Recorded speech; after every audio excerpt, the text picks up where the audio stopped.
નમસ્કાર મારા વાલા ગુજરાતી મિત્રો, જાગો જોગી જાગો ચેનલમાં આપનું સ્વાગત છે.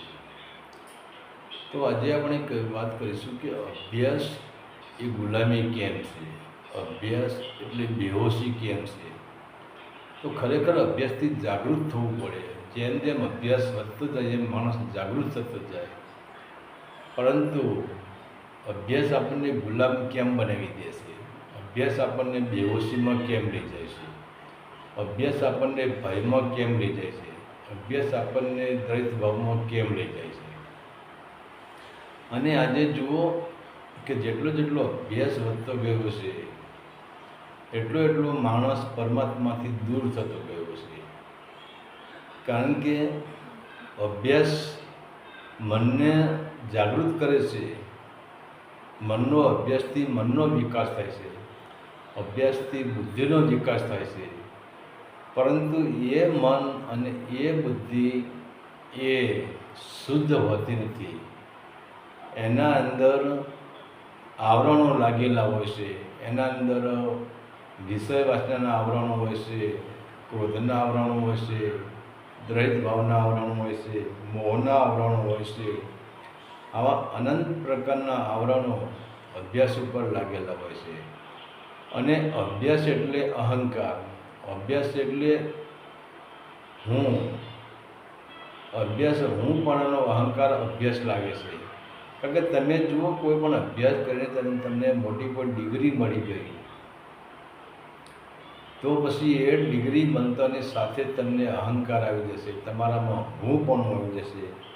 અને એ જ હું પણ એ તમને અત્યાચાર, ભ્રષ્ટાચાર, છલ, કપટ, દગા, પ્રપંચ, ગરીબીનું શોષણ, કહેવાનો મતલબ એ હું પણ તમારો અભ્યાસ એ જ તમારું આપણને પતન કરાવી દે છે. બીજા નંબરે અભ્યાસ એ મગજની ગુલામી છે. તમે જુઓ, અભ્યાસુ માણસો એ મગજનો ગુલામ બની જાય છે. અને મગજના પછી કે અભ્યાસ એ મગજનું જે સ્ફુરણ છે, અને એ મગજના આધારે જ એ હોશિયાર બને છે. આપણને કહ્યું કે એનું મગજ પાવરફુલ છે, એનું માઇન્ડ પાવરફુલ છે, પણ એ માઇન્ડના કારણે જ એ પાવરફુલ બનતો હોય છે. તો હવે એ માઇન્ડનો ગુલામ બની જાય છે. અને માઇન્ડ પછી જે એને હુકમ કરે કે તારે આ કરવાનું છે, તું એ કર, તારે આ કરવાનું તું એ કર. અને તમે જુઓ, આજે અભ્યાસ એટલે જેને વિજ્ઞાનનો અભ્યાસ કર્યો, અને વિજ્ઞાનના અભ્યાસે આજે એટલી બધી હરણફાળ ભરી છે કે જેને અણુ અણુને તોડી નાખ્યા છે. અને તોડીને પણ એમાંથી તમે જુઓ એટલું બધું વિજ્ઞાન આગળ છે કે આજે એક અણુ બોમ્બ બનાવ્યા છે, આજે બોમ્બ બનાવી દીધા છે, આજે પરમાણુ બોમ્બ બનાવી દે છે, આજે એવા પ્રકારના ઘાતક હથિયારો બનાવી દીધા છે જેને લોખંડને આકાશમાં ઉડાડ્યું છે, અને આકાશમાં જઈને બોમ્બ વર્ષા કરી શકે છે. તો હવે આ અભ્યાસ જ્યાં જાગ્યો, તો અભ્યાસનાથી શું બન્યું? મગજનો વિકાસ થયો અને બુદ્ધિનો વિકાસ થયો. મગજનો ને બુદ્ધિનો વિકાસ તો થયો, પણ એમાં શું આવી ગયું? એમાં અહંકાર આવી ગયો. અને એ જ અહંકારના કારણે આજે ભય પણ આવી ગયો. અને તમે જુઓ, એ જ અભ્યાસુ માણસ આજે એવું નહીં વિચારી શકતો કે આપણે બધા પરમાત્માના સંતાન છીએ, એકમાંથી જ બધા ઉત્પન્ન થયેલા છે, કોણ નાનું ને કોણ મોટું. કારણ કે અભ્યાસ એટલે તમારો ભ્રમ છે, અને ભ્રમ એ જ ભય છે. તમે જુઓ, આજે એક સામાન્ય ભયના કારણે આજે કેટલા મહાન યુદ્ધ ફાટી નીકળે છે. અને એ જ ભય, એ જ અભ્યાસ આજે આપણે જુઓ કે આટલું બધું જ્યાં એજ્યુકેશન અત્યારે ચાલે છે, ત્યારે પણ અંધશ્રદ્ધાઓ વધી ગઈ છે, લોકોના ભય વધી ગયા છે. અને એ બીજી વાત છોડો કે મનુષ્યનો ભય રહ્યો છે.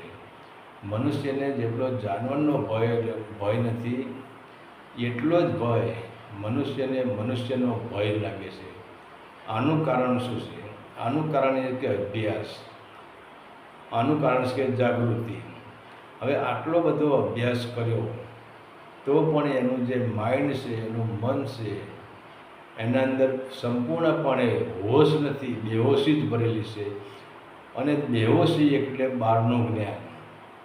તમે ભલે કોઈ પણ મહાન સંત હોય, મહાન ગુરુ હોય, મહાન કહેવાતો હોય આધ્યાત્મિક ગુરુ, પણ જો એની પાસે બહારનું જે જ્ઞાન હશે, બહારના પુસ્તકોનો અભ્યાસ હશે, તો એ બહારના પુસ્તકોનો જે અભ્યાસ છે અને બહારના પુસ્તકો જેને કંઠસ્થ કરેલા છે, હવે એની મનની દૃષ્ટિએ તો એને એમ થઈ ગયું કે હું પૂરેપૂરો જ્ઞાની છું, હું સંપૂર્ણ જ્ઞાની છું, હું મહાન જ્ઞાની છું, મેં આટલો અભ્યાસ કરી લીધો છે, હું આ જાણું છું, હું વેદ જાણું છું, ઉપનિષદ જાણું છું, વેદાંત જાણું છું, પરમ તત્વના રહસ્યને પણ હું જાણી શકું છું. પરંતુ એ જાણવાની એ વ્યાખ્યા તો કરી લેશે, પણ એ સત્યને નહીં જાણી શકે. કારણ કે જે બહારનો અભ્યાસ છે, પછી એ ધાર્મિક અભ્યાસ હોય કે ગ્રેજ્યુએશન કોલેજનો અભ્યાસ હોય કે બીજો વિજ્ઞાનનો અભ્યાસ હોય, હિન્દીનો અભ્યાસ હોય, ગણિતનો અભ્યાસ હોય, ઇંગ્લિશનો અભ્યાસ હોય, કોઈ પણ અભ્યાસ સત્ય સુધી પહોંચવા દેતો નથી. અને જ્યાં અભ્યાસ છે ત્યાં જ બંધન છે, અને જ્યાં અભ્યાસ છે ત્યાં જ અહંકાર છે, અને જ્યાં અભ્યાસ છે ત્યાં જ દ્વૈત ભાવ છે, ત્યાં જ બેપણું છે. કારણ કે સાચો પરમાત્માનો અભ્યાસ એટલે પરમાત્માનો અભ્યાસ એટલે સમર્પણ, અને અભ્યાસ કોઈ દિવસ સમર્પણ કરવા દેતો નથી. તો અભ્યાસ એક આક્રમણ છે, અભ્યાસ આક્રમણ શક્તિ છે, અભ્યાસ એક એવો યુદ્ધો છે. અને જેમ કહીએ કે મહારાજા હોય અને પ્રજા ઉપર જે આક્રમણ કરે, નાના બાળકો પર, નાના રાજાઓ પર આક્રમણ કરે, એમ અભ્યાસ એ આક્રમણ છે. અને એ જ આક્રમણના કારણે આજે આપણે જોઈએ કે આપણે કોઈ પણ બીજની અંદર આપણે વૃક્ષને જોવું હોય તો એ બીજની તમે ગમે એટલી તોડફોડ કરો તો આપણે એ વૃક્ષને જોઈ શકવાના નથી, આપણે એ બીજમાં વૃક્ષના દર્શન કરી શકવાના જ નથી. પરંતુ જો એ જ બીજમાં વૃક્ષને જોવું હોય તો વૃક્ષને સમર્પિત કરવું પડે, બીજને ધરતીમાં સમર્પિત કરી દેવું પડે. અને એ બીજ ધરતીમાં સમર્પિત થાય, એ બીજ ધરતીમાં દબાય તો જ એમાંથી અંકુર ફૂટે. અને એ અંકુરમાંથી એક સમય એવો આવે કે વિરાટ વૃક્ષનો જન્મ થાય. અને એ વિરાટ વૃક્ષ પૂરા અસ્તિત્વમાં એ પવનની સંગાથે નાચી રહ્યું હોય, એને ફૂલ ખીલતા હોય, એની મોસમ આવે ત્યારે એને ફૂલ પણ ખીલે, અને એની મોસમે એના પર પંખીઓ કલરવ પણ કરતા હોય, અને એની મોસમે એ જ વિરાટ વૃક્ષ આપણને ફળ પણ આપતું હોય છે. પણ જ્યાં આક્રમણ છે ત્યાં બીજને તોડવાની કોશિશ કરી છે, અને જેને બીજને તોડ્યું છે, બીજ ઉપર જેને આક્રમણ કર્યું છે, અને એ વૃક્ષને એનો કોઈ દિવસ વિરાટ વૃક્ષના એને દર્શન થયા જ નથી. એટલે અભ્યાસ છે, આજે આપણો અભ્યાસ છે, અભ્યાસ આગળ પ્રગતિ કરી રહ્યો છે, પણ એ પ્રગતિ એવો કરી રહ્યો છે જેને આપણે આક્રમણ શક્તિ કહીએ છીએ. અને એ આક્રમણ શક્તિ સમર્પણની અંદર જઈ શકતું જ નથી, એ બીજની તોડફોડ કરે છે. એમાં આપણે જે વિજ્ઞાન પણ પદાર્થની તોડફોડ કરી રહ્યું છે, પણ પદાર્થને જાણી શકતું નથી, સત્યને જાણી શકતું નથી. તો પછી એ જ ડિગ્રી, એ જ અભ્યાસ તમને તમારો અહંકારનો પારો આસમાને ચડાવી દેશે. તમને કોઈ ડિગ્રી મળી ગઈ, તમે મોટો અભ્યાસ કરી લીધો, તમે વૈજ્ઞાનિક થઈ ગયા, કે તમે મોટા પ્રોફેસર થઈ ગયા, કે તમે મોટા મેજિસ્ટ્રેટ થઈ ગયા, તમે કોઈ પણ પ્રકારની તમને ડિગ્રી મળી ગઈ, તો જ્યાં સુધી તમે અભ્યાસ નહોતો કર્યો, તમે ધારો કે તમે પહેલાં ધોરણમાં તમે દાખલ થયા ત્યારે તમે 0 પોઈન્ટ હતા, તમારાની અંદર કોઈ અહંકાર હતો નહીં. જેમ જેમ તમે આ અભ્યાસ કરતા ગયા, જેમ જેમ તમે અભ્યાસને જાણતા ગયા, અને જેમ જેમ તમારી અંદર નોલેજ વધતું ગયું, એમ એમ તમારા અંદર અહંકારનો પાવર વધતો ગયો. અને એ જ અભ્યાસથી તમને કોઈ ડિગ્રી મળી ગઈ, તો એ ડિગ્રી મળ્યા પછી તમારો અહંકારનો પારો છે એ આસમાને પહોંચી જશે, અને તમે પૂરેપૂરા 100% ઝેરીલા બની જાઓ છો, અને 100% તમે અહંકારી બની જાઓ છો. તો પછી જોઈએ કે એ જ અભ્યાસના કારણે આપણને લોભ, મોહ, ક્રોધ અત્યાચાર, ભ્રષ્ટાચાર, અવિવેક, આ જે બધી પાછળથી જે નીકળે છે, પાછળની જે ગંદકી ભરી છે આ મનુષ્યના અંદર, એ ગંદકી પણ એક અભ્યાસના કારણથી જ ભરેલી છે.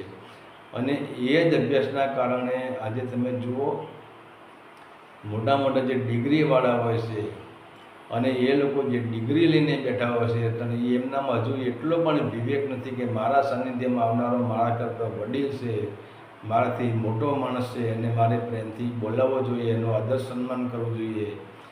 તો આજે વડીલોને પણ આ લોકો ધુતકારતા હોય છે. એમનાથી મોટો માણસ હોય એમની પણ એ બેઈમાની કરી દેતા હોય છે, એમને પણ બદનામ કરી દેતા હોય છે, એમને પણ જેમ તેમ બોલી દેતા હોય છે. આનું કારણ છે એક અભ્યાસ. તો અભ્યાસ એટલે બેહોશી. અભ્યાસ એટલે પૂરેપૂરો બહારની દ્રષ્ટિએ તમારું જ્ઞાન છે, પણ આ જ્ઞાન શરીર પૂરતું જ છે. આ જ્ઞાન તમારી વૃદ્ધાવસ્થામાં કામ આપવાનું નથી. આ જે જ્ઞાન છે એ મૃત્યુ પછી સ્મશાનમાં કામ આપવાનું નથી. અને આ જ્ઞાન મરી ગયા પછી બીજા જન્મમાં કામ આપવાનું નથી.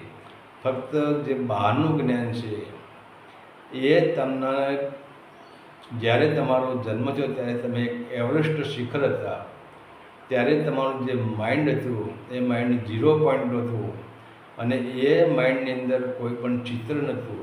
એ માઇન્ડ પૂરેપૂરી કોરી સ્લેટના જેવું માઇન્ડ હતું અને પવિત્ર માઇન્ડ હતું, પવિત્ર મન હતું. પણ એ પવિત્ર મનમાં તમે ધીરે ધીરે પહેલાં સમાજે આપણામાં ગંદકી ભરી અને એ પછી ધીરે ધીરે જ્યારે આપણે અભ્યાસ કરતા ગયા અને ધીરે ધીરે અભ્યાસનું જે આપણામાં એને ગંદકી જ કહેવાય. જે વસ્તુ પોતાની ન હોય એને ગંદકી જ કહેવાય. અને જે વસ્તુ ગંદકી છે એ ભવિષ્યમાં સડી જ જાય, ભવિષ્યમાં એ ગંધાઈ જવાની છે. તમે જુઓ, જ્યાં સુધી શરીર છે ત્યાં સુધી બરાબર છે, જ્યાં સુધી શરીરમાં ચેતન તત્વ છે ત્યાં સુધી શરીર આપણને ગુલાબના ફૂલ જેવું લાગે છે, શરીર આપણને સુંદર લાગે છે, શરીર આપણને જોવાનું મન થાય છે, શરીરના ફોટા પાડવાનું મન થાય છે. પણ ક્યારે મન થાય છે કે હજુ એના અંદર પરમ તત્વ બેઠું છે, એના અંદર ચેતના છે. જેમ આપણે જોઈએ કે એક ગાડીની અંદર આપણે જો સેલ ન વાગે અને ગાડીના અંદર વિદ્યુત પ્રવાહ દાખલ ન થાય તો ગાડી રનિંગ કરી શકતી નથી, ગાડી સક્રિય બની શકતી નથી. એવી આ ગાડીના અંદર એક પરમ તત્વ પરમાત્મા રૂપે જે વિદ્યુત પ્રવાહ વહી રહ્યો છે અને એ વિદ્યુત પ્રવાહનો સેલ આ શરીરને વાગી રહ્યો છે, એના કારણે આ શરીર સુંદર લાગે છે. એના કારણે જ તમને એમ લાગે છે કે મારો અભ્યાસ છે, મારી ડિગ્રી છે. આ ડિગ્રી બધું સેલના કારણે લાગે છે. પણ જ્યાં સેલ લાગતો નથી, પરમ તત્વ નથી, હટી જાય છે, તો જેમ ફૂલ એની ડાળી પર ચોંટેલું હશે ત્યારે એ ખીલેલું લાગે છે અને એ જ ફૂલ ડાળીથી જુદું પડી જાય છે અને ધરતી પર પડે છે ત્યારે એ ફૂલ કરમાઈ જાય છે, એ ફૂલ મૂંઝાઈ જાય છે અને એ ફૂલમાંથી દુર્ગંધ આવે છે. એવો તમારો ગમે એવો પણ અભ્યાસ હોય તો એ છેવટે એમાંથી આ શરીરમાં જે તમારો અભ્યાસ છે, તમારા માઇન્ડમાં જે અભ્યાસ છે એમાંથી એક સમયે દુર્ગંધ જ બહાર આપવાની છે, બીજું કંઈ જ બહાર આપવાનું નથી. તો અભ્યાસને આપણે બે પક્ષથી જોઈ શકીએ છીએ. એનો એ અભ્યાસ છે, એ અભ્યાસ આપણને પરમાત્મા સુધી પણ પહોંચાડી શકે છે અને એ જ અભ્યાસ આપણને નરકના દ્વાર સુધી પણ પહોંચાડી શકે છે. તો હવે અભ્યાસ માટે આપણી પહેલી તો ભૂલ આપણી એ જ છે કે આપણે અભ્યાસ કરી લીધો. હવે અભ્યાસ એ આપણો પોતાનો નથી, સ્વયં તમે અભ્યાસ નથી. તમે તો અભ્યાસથી પર છો, તમે સ્વયં અભ્યાસી છો, તમે પોતાનો સ્વાધ્યાય છો. તમારે કોઈનો અભ્યાસ કરવાની જરૂર નથી. પણ એક જગત માટે, એક સંસાર માટે તમે જે અભ્યાસ કર્યો છે એ અભ્યાસ તમે નથી, તમે એનાથી પર છો. એ અભ્યાસને તમારે કંઈ લેવા દેવા નથી. અને એ અભ્યાસમાં તમે જે પ્રગતિ કરી રહ્યા છો તો એ પ્રગતિ એક આ શરીરનું માઇન્ડ કરી રહ્યું છે અને એ પણ જે પ્રગતિ કરી છે એ પણ પરમાત્માના આધારે, જે પરમાત્માની કૃપાના આધારે. અને એમાં પણ જો તમે અહંકાર ન લાવો અને ચેતનાને શુદ્ધ રાખો, ચેતના પર કોઈ આવરણ ન બાંધો તો એ અભ્યાસ પણ તમને કામ લાગે છે. પણ ક્યારે? કે બહારના અભ્યાસને છોડવો પડે છે, અને જ્યારે સત્યના માટે તમારે જવું હોય તો તમારા અંદરનો અભ્યાસ જ કામ આવે છે. બહારના વેદશાસ્ત્રોનો અભ્યાસ હોય, વેદાંતનો અભ્યાસ હોય, કે તમારી કોઈ મોટી ડિગ્રી હોય, કોઈ ડિગ્રી સત્યના માર્ગમાં કામ આવતી નથી. કોઈ ધાર્મિક પુસ્તકોનો અભ્યાસ સત્યના માર્ગમાં બિલકુલ કામ આવતો નથી.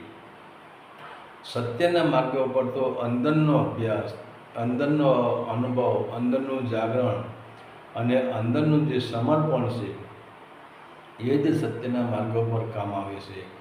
અને સત્યના માર્ગ ઉપર ગયા પછી જ્યારે તમારો અંદરનો અભ્યાસ જાગે છે, અને ત્યારે પાનભાઈ કહે છે કે ગંગા સતી કહે કે અભ્યાસ જાગ્યા પછી ભમવું નહીં.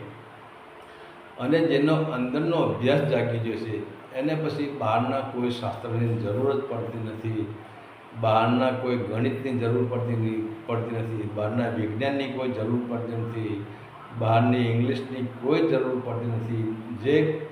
કારણ કે જે શબ્દો આજે આપણે પુસ્તકોમાં જોઈ રહ્યા છીએ, પછી એ ઇંગ્લિશના શબ્દો હોય, સંસ્કૃતના શબ્દો હોય, ગુજરાતીના શબ્દો હોય કે ઉર્દૂના શબ્દો હોય, હવે આ બધા શબ્દોનું પ્રાગટ્ય ક્યારે થયું? કે જ્યારે પરમ તત્વ હતું ત્યારે કોઈ શબ્દ જ નહોતો, ત્યારે નિશબ્દ હતો. અને પરમાત્મા પોતે મૌન છે, તો મૌનમાંથી એક શબ્દની ઉત્પત્તિ થઈ, એક ઓમની ઉત્પત્તિ થઈ. અને ઓમની ધ્વનિમાંથી રણંકાર પે જણંકાર હે, જણંકાર પે જ્યોતિ, ઈશ જ્યોતિ પે અભય શૂન્ય વહાં બસત હે મોતી. હવે આમાંથી ધીરે ધીરે શબ્દની ઉત્પત્તિ થઈ. અને આ શબ્દની જે ઉત્પત્તિ થઈ એ શબ્દો એ પાંચ તત્વનો માયાજાળ જ છે. શબ્દો આપણને પાંચ તત્વથી ઉપર ઉઠવા દેતા જ નથી. તો જો બહારનો અભ્યાસ છે, જે પાંચ તત્વથી જે શબ્દો ઉત્પન્ન થયા છે એ શબ્દોને જો આપણે પકડીશું તો એ શબ્દો જગતમાં આપણી વાહ વાહ કરાવી દેશે, જગતમાં આપણી નામના કરાવી દેશે, પરંતુ આપણને નરકના દ્વારે લઈ જઈને ઉભા રાખશે. કારણ કે એ બહારનો અભ્યાસ છે, એ પાંચ તત્વની અંદરના શબ્દો છે. અને પાંચ તત્વના અંદરના શબ્દો છે આપણને પાંચ તત્વ બહાર કોઈ દિવસ જવા દેતા નથી. એ પાંચ તત્વના બંધનમાં જ આપણને રાખે છે. પરંતુ એ પછી આપણો જે અંદરનો અભ્યાસ છે, જેને સ્વર અભ્યાસ કહે છે, સ્વને જાણવાનો અભ્યાસ છે, જેને આપણે અંદરની યાત્રા કહીએ છીએ, અને અંદરનો અભ્યાસ છે જે શબ્દને સુરતાનો જે માર્ગ છે, શબ્દને સુરતાનો અભ્યાસ છે, નાદરૂપનો જે અભ્યાસ છે, એ અભ્યાસમાં ધીરે ધીરે જેમ આપણે મૂલાધાર ચક્રથી જેમ આપણે ઉપર ઉઠતા જઈએ છીએ, તો મૂલાધાર ચક્ર એ પહેલું ધોરણ છે, પછી બીજું ધોરણ આવે, ત્રીજું ધોરણ આવે, એમ આપણે એક ધોરણ પાર કરતા જઈએ છીએ. એમાં સાતમું ધોરણ આવે એટલે આપણે સાતમા ધોરણમાં પહોંચી જઈએ એટલે આપણે સંપૂર્ણ રીતે આપણે પૂર્ણ અભ્યાસી થઈ જઈએ છીએ. અને પૂર્ણ અભ્યાસી થઈ ગયા પછી એ અભ્યાસ આપણને જ્ઞાન પણ આપે છે, માર્ગદર્શન પણ આપે છે. અને એ જ અભ્યાસ આપણને જે બહારનો અભ્યાસ છે એ આપણને સુવડાવે છે. બહારનો અભ્યાસ આપણને ક્રોધમાં લાવી દેશે, બહારનો અભ્યાસ આપણને અહંકારમાં લાવી દેશે, બહારનો અભ્યાસ આપણને દ્વૈતભાવમાં લાવી દેશે. પરંતુ અંદરનો અભ્યાસ છે એ આપણને સમર્પણમાં લાવે છે. અંદરનો અભ્યાસ આપણને કલ્યાણકારી, આપણો અભ્યાસ કલ્યાણકારી હોય છે. અંદરનો અભ્યાસ આપણે મિત્રતારૂપ હોય છે અને કરુણા હોય છે. અંદરના અભ્યાસમાં કરુણા હોય છે. અને બીજા નંબરે કે અંદરના અભ્યાસમાં કોઈ બેપણું હોતું જ નથી. જ્યાં જુઓ તો એક જ લાલી મેરે લાલ કી જીત દેખું તીત લાલ, લાલી દેખન મેં ચલી તો મેં બી હો ગઈ લાલ. તો અંદરનો અભ્યાસ, અને તમે જુઓ બહારનો અભ્યાસ મૃત્યુ સમયે છૂટી જાય છે, પરંતુ જે અંદરનો અભ્યાસ છે એ મૃત્યુ સમયે છૂટતો નથી. અંદરનો અભ્યાસનો તમે જે અનુભવ કર્યો તમારા અનંતો જન્મ સુધી, એ અભ્યાસ તમારી સાથેના સાથે જ રહે છે. એટલે જ કહે છે કે ભલે સંતનું મૃત્યુ થઈ જાય અને એ સંતનો બીજો જન્મ ઊંચના ઘેર થાય કે નીચના ઘેર થાય એ મહત્ત્વનું નથી, પણ એ જ્યાં જન્મ લે ત્યાં સંત જ જન્મે છે. અને એનો જે પાછલો જે એનો અભ્યાસ હતો, અને એ પાછળ જેને અભ્યાસ કર્યો, પાછળ જેને સત્યને જાણી લીધું, સત્યનો અભ્યાસ કર્યો, જેને સત્યનો અનુભવ થયો, એ અભ્યાસ એને બીજા જન્મમાં પણ એને ખ્યાલ જ હશે કે મેં આટલો અભ્યાસ કર્યો છે, આટલો હું જાણી શકું છું. તો આ છે અભ્યાસના બે રસ્તા. જે સંસારનો અભ્યાસ છે એ આક્રમણ છે, અને સંસારનો અભ્યાસ છે એ આપણું પતન કરાવે છે. અને બીજો અભ્યાસ છે સમર્પણનો અભ્યાસ, એટલે કે પરમાત્માનો અભ્યાસ, સત્યનો અભ્યાસ. અને એ સત્યનો અભ્યાસ છે એ આપણા અનંત જન્મ સુધી આપણને બેહોશીમાંથી હોશમાં લાવે છે, અને હોશમાં લાવીને આપણને મૂલાધાર ચક્રથી સહસ્ત્રાર ચક્ર સુધી આપણી પરમાત્માની યાત્રા કરાવે છે. અને અંદરનો અભ્યાસ એ જ આપણું મુક્તિનું દ્વાર છે, અને બહારનો અભ્યાસ એ જ આપણી બેહોશી છે. હરિ ઓમ તત્સત. આદેશના પ્રણામ.